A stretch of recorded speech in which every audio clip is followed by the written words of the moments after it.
911, what's your emergency? My son is gone, and I think he took guns with him. Ma'am, try to stay calm for me. What kind of guns? I don't know. Several firearms are missing from the house, and he left with another boy. Something is wrong. Do you think he may hurt someone? Yes. I think he's planning something violent. 2 hours before the attack, one of the shooter's mothers called the police. She reported that her teenage son had disappeared with multiple firearms, and according to her, he might have been planning something violent. She believed her son was suicidal, and she began to share information that several of her weapons were missing. Her vehicle was missing, in addition to her son.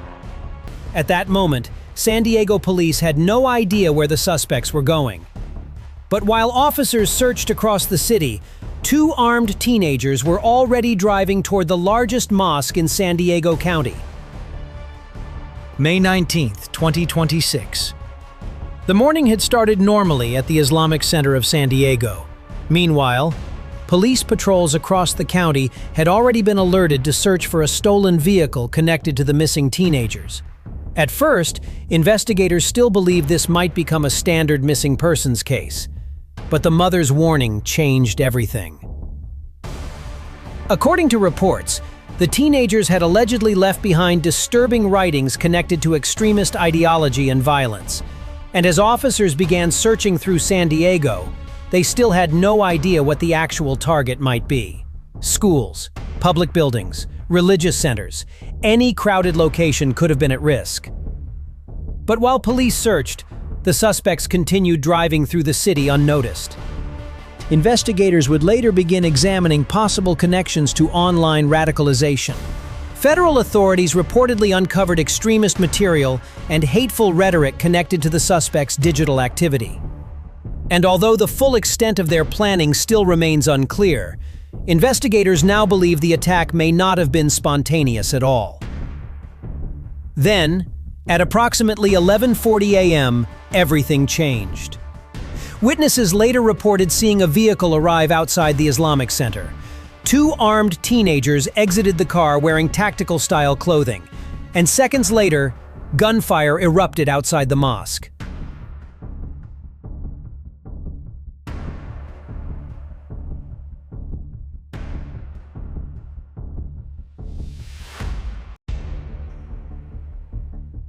Panic spread almost instantly. Families ran for cover. Children were rushed into lockdown areas. Emergency calls flooded dispatch centers as worshippers desperately tried to escape the scene. Some witnesses described hearing multiple bursts of gunfire echoing across the parking lot. Others initially believed the sounds were construction noise or fireworks, until people suddenly began running. Inside the complex, teachers and staff quickly moved children away from entrances and windows, while others attempted to barricade doors. Like a bunch of bad stuff, like gunshots. And plus, I went inside the closet with my whole class. We heard like 12 or like 16 gunshots.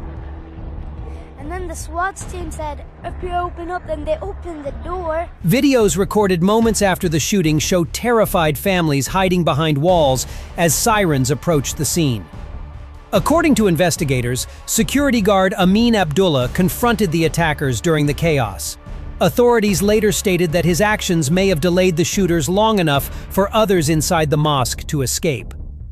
Within minutes, the entire area descended into chaos. Police vehicles surrounded nearby streets. Helicopters circled overhead. Armed officers rushed toward the entrance expecting an active shooter situation with potentially dozens of civilians trapped inside. And while first responders entered the complex, the suspects had already fled the scene.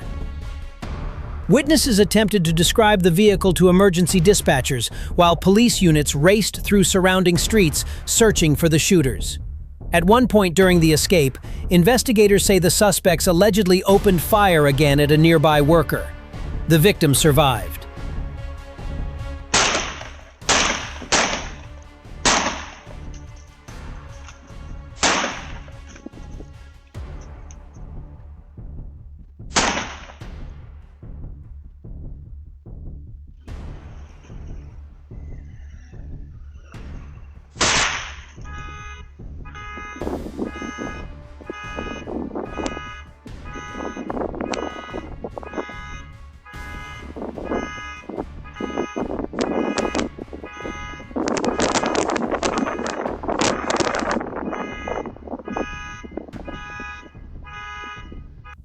But by then, the manhunt was already closing in.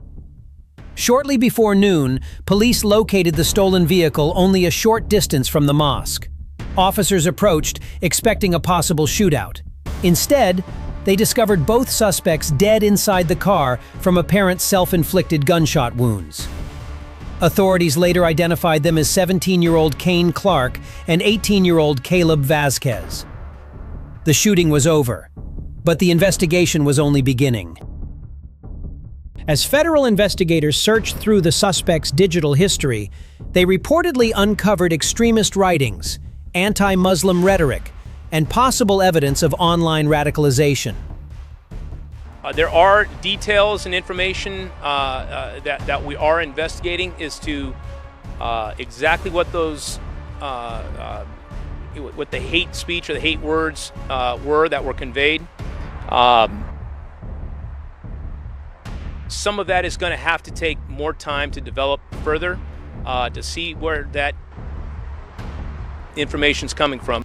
Investigators are still attempting to determine how long the attack had been planned and whether anyone else knew what was about to happen. Today, many questions surrounding the shooting still remain unanswered. More footage may eventually emerge, additional evidence may become public, and investigators continue reconstructing exactly how the attack unfolded minute by minute. But for many people in San Diego, one detail remains impossible to forget. Before the shooting even began, someone had already tried to warn the police, and despite that warning, 3 people still lost their lives.